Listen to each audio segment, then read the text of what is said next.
This morning, President Joko Widodo delivered an opening speech at the annual session of People's Consultative Assembly and the joint session of the House of Representatives and the Regional Representative Council.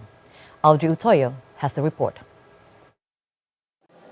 I'm coming to you from the House of Representatives of Indonesia complex inside of the Nusantara 3 building, in which today was held the annual session for the People's Consultative Assembly, as well as the joint session for the House of Representatives, as well as the Regional Representative Council. In order to start the event, there were several opening speeches that was addressed today.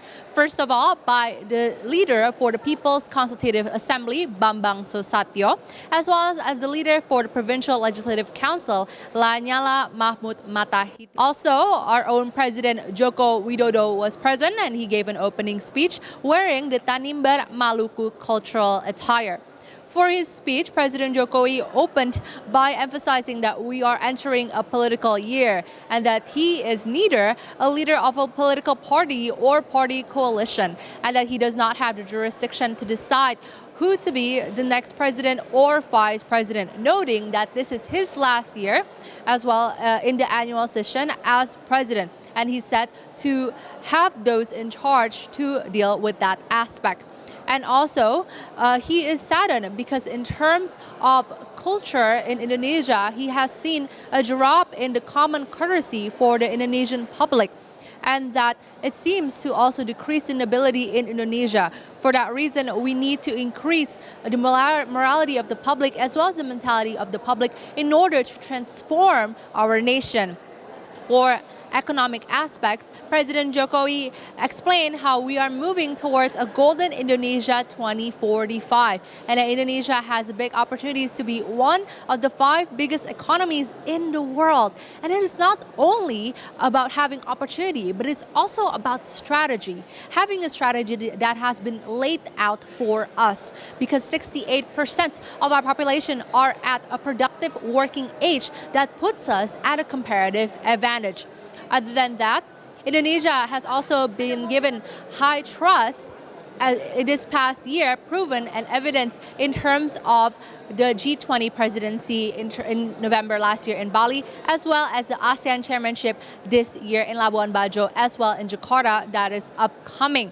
Other than that, Indonesia has survived world economic crisis in this past 3 years, which propels and puts us at the forefront of the international stage. Indonesia has proven our commitment to human rights, humanity, as well as equality. And as a country guided by the principles of the Pancasila and embracing diversity, Indonesia's foundation provides a conducive environment to amidst our differences. One of the think tanks, Australia's Lowy Institute, acknowledges how as a middle power, Indonesia is growing rapidly and having more diplomatic influence. It is 1 out of 6 Asian nations that has increased comprehensive power growth, and that the value of that international trust also holds immense importance for our credibility, sovereignty, and effective negotiation capabilities. Furthermore, President Joko Widodo said that human resources are significant for our nation, that we have to lay out a strategic roadmap to harness Indonesia's potential, beginning with human resource development.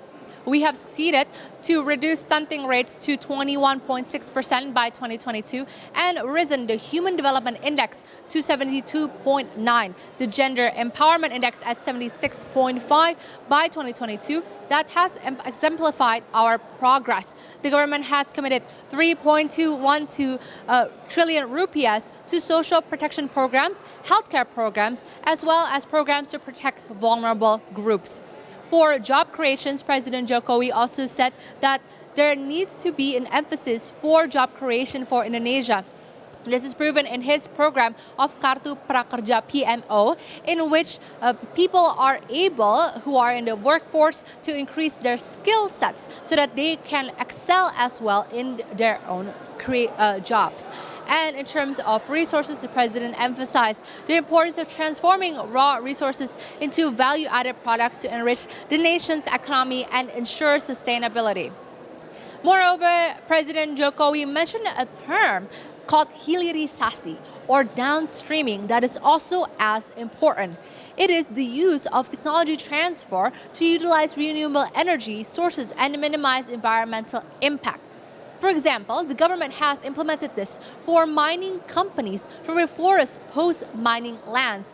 And it's not only in mining companies, but also beyond minerals to non-mineral commodities, such as palm oil, seaweed, as well as coconut. In terms of national resources, there have also been some positive impacts from stopping nickel ore imports. It has resulted in rapid growth in nickel processing investments that has led to 43 processing plants with significant job opportunities.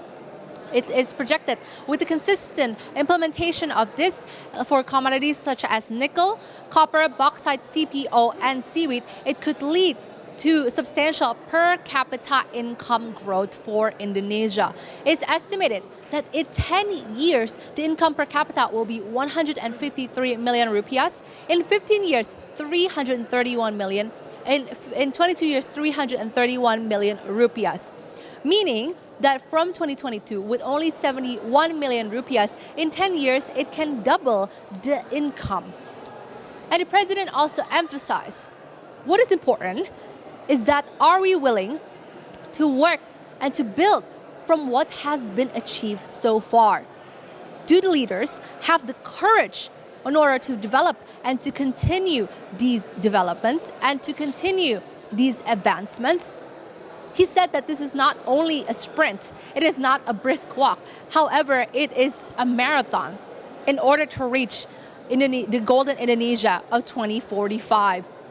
Leaders must be able to possess public trust, because without public trust, it will be extremely difficult to have and to implement these policies for the public. And for that reason, President Jokowi expresses his gratitude to the various actors as well as institutions who have been pivotal for this support and who have been pivotal in developing our own country. In the end, the president reiterated Indonesia's trajectory towards advancement and unity, as well as Indonesia's future that does not only depend on our leadership, but also the nation's collective ability to work together, overcome challenges, and to capitalize on opportunities. This comprehensive speech by President Joko Widodo shows our commitment to excel and advance on the international stage, and as well to be one of the most noted countries as well. That is my report for today. My name is Audrey Utoyo, and also camera person Arya Tanudadar reporting for TVRI World.